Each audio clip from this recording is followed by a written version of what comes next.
అనంతపురం జిల్లా ఉరవకొండ నియోజకవర్గంలోని ఓ police inspector పచ్చకాకి అవతారం ఎత్తాడు.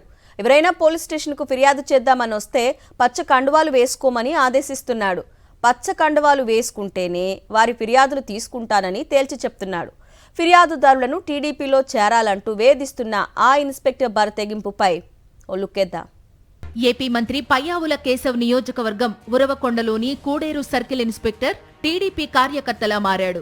మంత్రి పయ్యావులకు వీర విధేయుడైన కూడేరు సీఐ రాజు ఎవరైనా పోలీస్ స్టేషన్ కు వచ్చి ఫిర్యాదు తీసుకోమని కోరితే వారికి కండిషన్స్ పెడుతున్నారు. టీడీపీలో చేరి సమస్యలు పరిష్కరించుకోండని ఫిర్యాదుదారులకు సలహాలు ఇస్తున్నారు.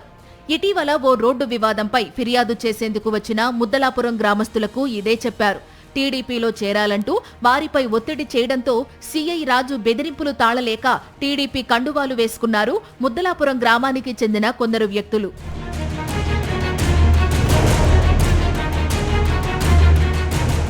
తన మాట విన్నందుకు వారితో పోలీస్ స్టేషన్లోనే కేక్ కట్ చేయించి సంబరాలు చేసుకున్నారు సీఐ రాజు. పచ్చకండువాలు ధరించిన వారిని పోలీస్ స్టేషన్లో ఘనంగా సన్మానించారు.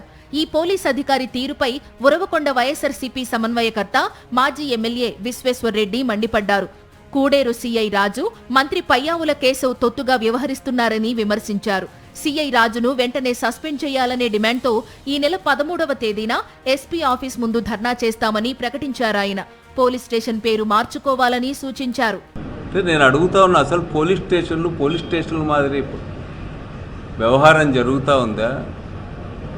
అవి టీడీపీ పచ్చ కార్యాలయాలుగా మార్చేసిన. మీరు పోలీస్ స్టేషన్ బోర్డు తీసేసి తెలుగుదేశం పార్టీ వాళ్ళ సెక్యూరిటీ అనో ఏదో వింగ్ అనో పెట్టుకోండి. దానికి ఎందుకు పోలీస్ స్టేషన్లను పెట్టుకుంటున్నారని చెప్పి నేను అడుగుతా ఉన్నా. మరి ఇంత అనాగరికంగా ఎప్పుడు కూడా ప్రవర్తించింది చూడలేదు. ఏడాది కాలంగా కూడేరులో వైఎస్సార్ కాంగ్రెస్ పార్టీ నేతలు కార్యకర్తలను సీఐ రాజు తీవ్రంగా వేధిస్తున్నారు. పోలీస్ స్టేషన్ కు వచ్చే వైఎస్ఆర్సీపీ మద్దతుదారులను బూతులు తిడుతూ అక్రమ కేసులు బనాయిస్తూ చెలరేగిపోతున్నారు. టీడీపీ నేతల అక్రమ మైనింగ్లకు అండగా ఉంటూ సామాన్య ప్రజలను వేధిస్తున్నారని వైఎస్ఆర్సీపీ నేతలు ఆగ్రహం వ్యక్తం చేస్తున్నారు.